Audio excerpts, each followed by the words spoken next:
My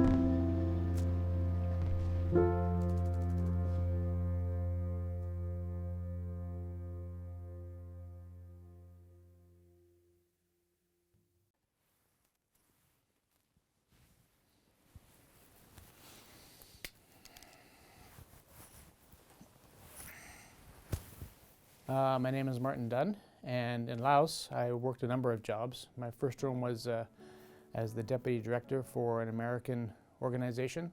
We did a number of things in the areas of community and rural development, mostly in northern Laos. So I wanted to go to a place that was more in need of basic services and perhaps assistance. Laos was an interesting choice at the time. I knew a friend who worked there, and she recommended I go there. The issue of UXO in Laos is, at the time, and I think still is true, that it's not very well known. People know about the Vietnam War in general. People probably have heard of the demining issues in Cambodia.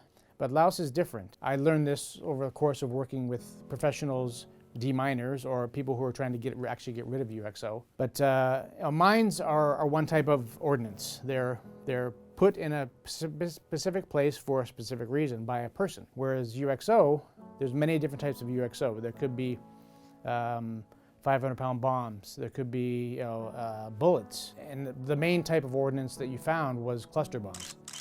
And cluster bombs are definitely an anti-personnel. They're meant to kill. They're not meant to maim like mines are.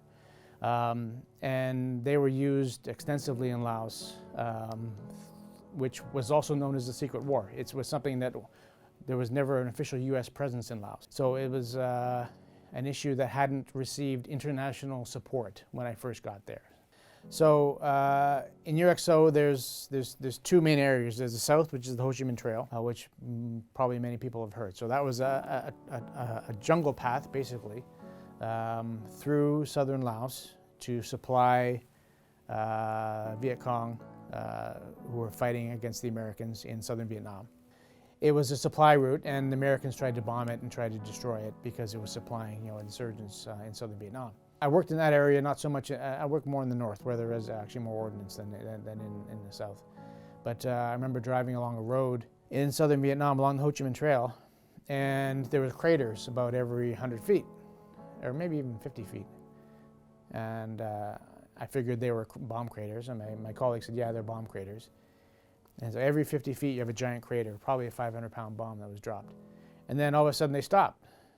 And he said, that's what you got to be worried about, because maybe that bomb didn't go off, and it's right in the soil. The 500-pound bomb could totally blow up this village.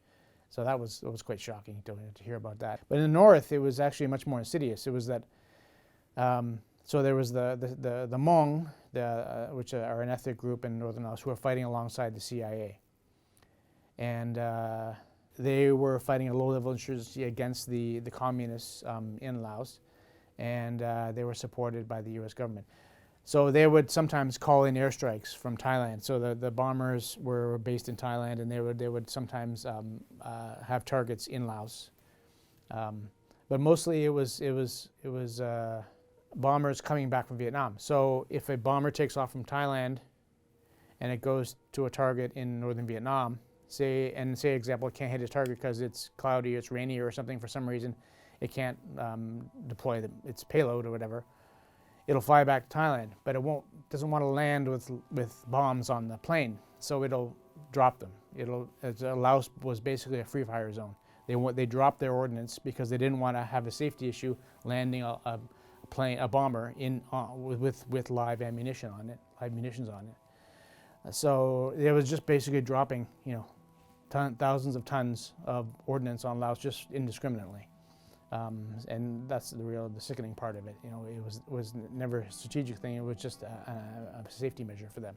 So we did not do demining, so we didn't clear ordnance. What we did is we tried to help the victims, people who were being injured, and we tried to help prevent accidents. So we had two sort of main areas. There were education and assistance for trauma services. So trauma services would be trying to improve rural hospitals, improving the skill of doctors and nurses, providing medical equipment. This is fairly intensive and long-term. To train an orthopedic surgeon takes many months, many years to get them to a certain level. Trying to improve the way patients in general are treated. That was a big issue in trying to alleviate some of the suffering that people were experiencing from being exposed to UXO. So the other area was education, and we work with schools and work with primary school students and tried to educate children, because children were often attracted to UXO because sometimes they would be painted certain colors, and they would often go out or look for scrap metal because it's something that they could sell and maybe buy candy or something like that or whatever, or even just use for household expenses. So children were vulnerable to being injured by UXO. So we work with schools to develop curricula to train and educate children how to avoid UXO accidents. And within that, we also looked at education reform, trying to make teachers use lesson plans that were more inclusive and provided not just rote sort of memorization, which is typical in many Asian cultures. The real issue long-term for the country was not so much the physical impact, although on a personal or family level, obviously that's huge. It was more the fact that it impacted the pace of development severely. So for example, if you wanted to build a road, you had to demine the area. You had to go through the soil and check for all for ordnance. If you wanted to build a well, dig a well, you had to demine the area. You had to look for ordnance before you did it. So it increased the cost of building a well by 5 times, increased the cost of building a road by 10 times, increased the cost of building a school. I've seen people, one person we worked with, he was digging a post hole to build his house, and he struck UXO and he lost his leg. So building your own home was a dangerous activity, and this would make the overall expense of development, so giving people access to clean water, to health facilities, to transportation,